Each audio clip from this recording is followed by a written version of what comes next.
Welcome back to the Strategic Growth Podcast. I'm Pritch Pritchard. This is Kyle Golding, and today we're going to talk about the most important skill, listening. The Golding Group Strategic Growth Podcast, formerly known as the Neo Marketing Podcast, offers real-world advice, expert analysis, and smart success strategies for entrepreneurs, investors, decision makers, and business leaders. Listen. I'm listening, sir. I know you're about to tell us some good stuff, and I'm listening. Listen. It is, in my mind, if not the most important skill, one of the most important skills, and we don't do it very well. A lot of people don't do it very well. And I'm going to creep right up to the edge here, but I think this is a major issue in our society today, too, is people do not listen. Let's challenge the people. There's a faction that thinks that if you don't agree with what I'm saying, I'll just shout louder. That is 100% true and 100% disappointing. Absolutely. Disappointing and destructive and yes. Not helpful yes, at all. It's the opposite of helpful. And how well you listen has an impact on every part of your life. 100%. We're going to try and constrain ourselves to business, but it's, relationships. Yes. We were talking into break. It's your pets. Yeah. I mean, listening to your pets. Yes, listening to everything around you. Everything around you can tell you things if you'll listen. Absolutely. And so the one key way to improve that ability is a thing called active listening.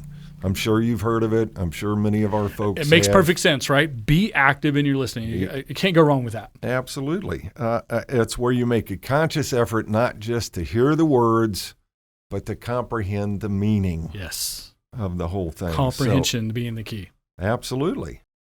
You got to pay attention very carefully. That's the active part of the listening.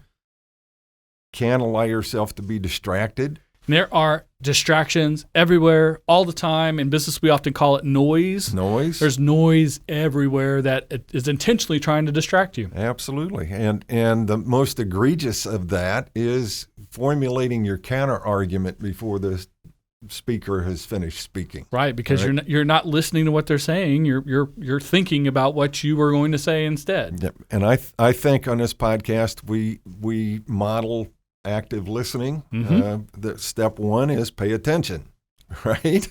How hard is that? People will tell you, I'm too poor to pay attention. Well, no. That's the one thing you can pay no matter how rich or poor you are, is you can pay attention. Absolutely. And that attention begins with looking at the speaker directly. And I know that this can be a challenge for some folks. Which is what we're doing right now. I'm looking at right. you and I'm listening to what you have to say. There we go. So I can learn something. Well, hopefully.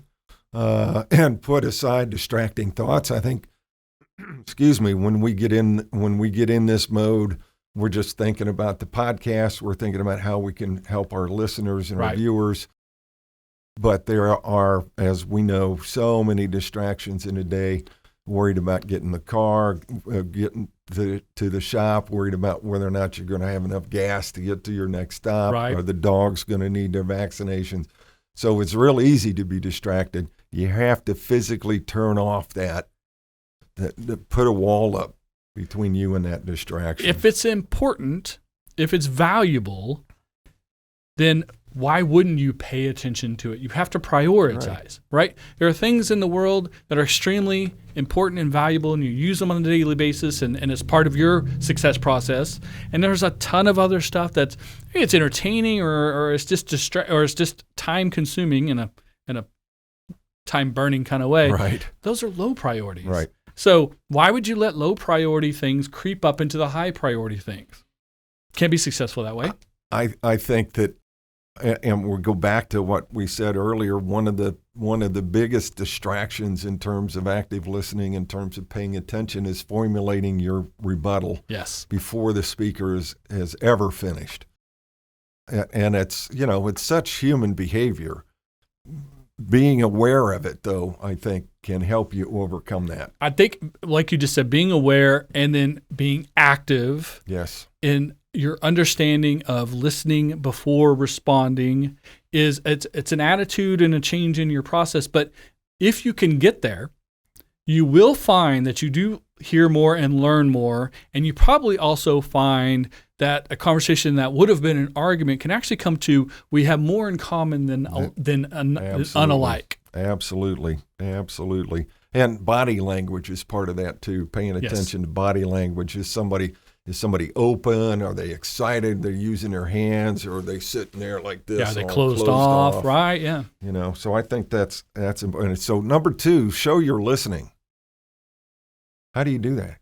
Like you just said, body language, looking someone in the eye, not being distracted, not looking at the phone, not looking at the laptop, not looking off into the distance. Right. That's so disconcerting. Engage, right? Yeah. You might be able to look someone in the eye and still not listen to them because you're in your head trying to think of that response. Right. But if you're looking at your phone, even if you're trying to listen to them, you're not doing a good job. You're not doing your job, which is why distracted driving is so dangerous. It's very dangerous. Really. Yes. Nodding occasionally, showing you're listening, saying things like smiling, other facial expressions, in a positive sense, because if you're Mr. Grumpus, it's not going to be a very productive conversation. I can tell you, as someone who interviews people on podcasts like this, when we have special guests, it's more of me interviewing them than the back and forth you and I have, because we have so much rapport with each other and we have common knowledge of the topics we usually talk on, right? Right. But interviewing someone, I definitely understand that I can help that person have a good interview if I am looking them in the eye as they're talking, if I can give them some reassurances, like you said, just a slight smile, a little head nod, occasional with, some like, yes, and I agree. And absolutely. Not trying to step on their toes, but trying to be supportive, little bitty things like just like, shaking your head up and down, like, I agree with that, or I understand what you're saying, even if you don't agree with it, helps the interviewee continue on the conversation. If you want them to stop talking, you can give them the the body language that's like, I got something to say, I want to jump in here, and it gives them a nonverbal cue to let you jump in, or you're going to step on their toes. Right. So there's good ways and bad ways of using those things to be beneficial to a conversation. Asking questions is another way to help. That's the providing feedback, which is the third step, right? What I think I hear you saying, or what I hear you saying is that correct? And those are particularly in very difficult conversations. That's a particularly effective way to find common ground and create some clarity in the conversation. The topic may be large, but if you can pull a sliver out and say, what I'm hearing you saying about this like you're saying in particular, can then guide the conversation to something more specific that might be more beneficial to the overall conversation. Absolutely. And, summarizing periodically is very helpful in that regard as well. So number 4, and this one we need to take aboard in a big way, not just in business, but societally, and that is defer judgment. Yes. Thank you. No one likes to be judged, but we are really good at judging other people. We are really good at judging other people. Absolutely. So allow the speaker to finish each point before you engage that particular point.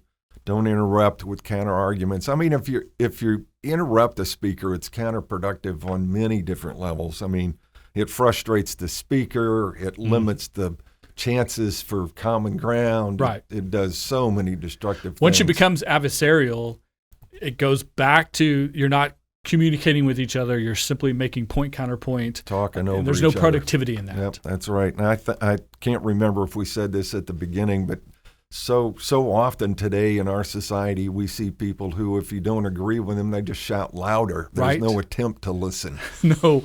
And again, they come at it as differences as opposed to commonality. Yeah, absolutely. You most likely have more in common. You just a few sticking points if you're actually being argumentative or disagreeable. So focus on where you agree and then work out from the center out from there. Absolutely. And the 5th step is respond appropriately, right? I mean, active listening is designed to encourage respect and understanding. You're gaining information and perspective. You add nothing by attacking the speaker at the end of that. Be candid, open, and honest, but don't be adversarial. Don't attack. Right. Unless someone gets completely out of bounds. Well, you still have to present your opinions respectfully if you have any choice at all of finding common ground. Right. So treat the other, it's the golden rule. I'm going to treat you the way that I hope you'll treat me. One of my favorite pieces of advice, again, in life and in business, is the golden rule, because it makes too much sense. If you treat other people the way you want to be treated, they hopefully will treat you the same. Who doesn't appreciate being treated like you would treat yourself? With respect. Yeah. Absolutely. So 5, it sounds pretty simple steps to active listening, but I'll guarantee you, active listening is tough to do. It's exhausting if the conversation is deep and goes for any length of time. Again, as I said at the beginning, I think you agree, this is probably the most important skill that we can carry with us. Yes. Not just in business. And it sounds super simple at a surface level. Right. Listening, sure, everyone knows how to listen, but as we've had this discussion now for the last 10 plus minutes, it's not as easy as it seems on the surface if you want to be highly productive in your listening. Anyone can sit and let volume go through your ears. Right. But are you benefiting? Are you learning? Are you expanding your horizons? Are you changing your preconceived notions or judgments? Are you engaged? Are you a part of the conversation, or are you just there? Right. And without being active in your listening, you're just there. You're just there, and people can tell. Yes. I mean, they absolutely can. I had a dean at another institution who was terrible at parties about engaging you verbally. Right. But he was looking around the room who he was going to talk to next time. Ooh, and no one appreciates that. It goes back to the golden rule. No one appreciates when you're having a conversation with someone, you don't like them looking for a better conversation to move on to. So don't do that to other people, even if in the back of your head you're like, I would like to get out of this conversation. Be a little bit more tactful about that. Right, absolutely. And then there's the clueless ones. I remember after coming back from our honeymoon in Maui, the flag lieutenant who was, she was really good in a lot of ways, but kind of an airhead. You know what I mean? Sure. We came back and she was doing that looking around thing as we're talking about, we went to Maui because we were in Hawaii. Where else do you go for a honeymoon? She said, well, what'd you do? I said, I could catch her not listening. And I said, I spent the week catching up on my reading. And she doubled down on it. Oh, really? What'd you read? Oh, that's not what people do in Maui on their honeymoon.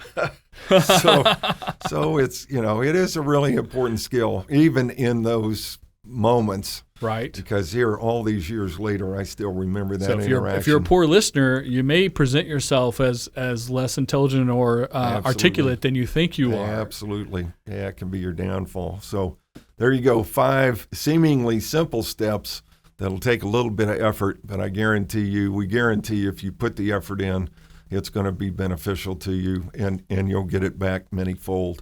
So subscribe, give us some comments, argue with us. Golly, we'd love to. Prove you're listening. Yeah, we'd love to have that conversation. And until next time, ciao. Good luck. Thanks for listening to the Golding Group Strategic Growth Podcast. Make sure to subscribe so you never miss an episode. Tell a friend, leave a review, and engage with us on social media. To contact us, please visit thegoldinggroup.com.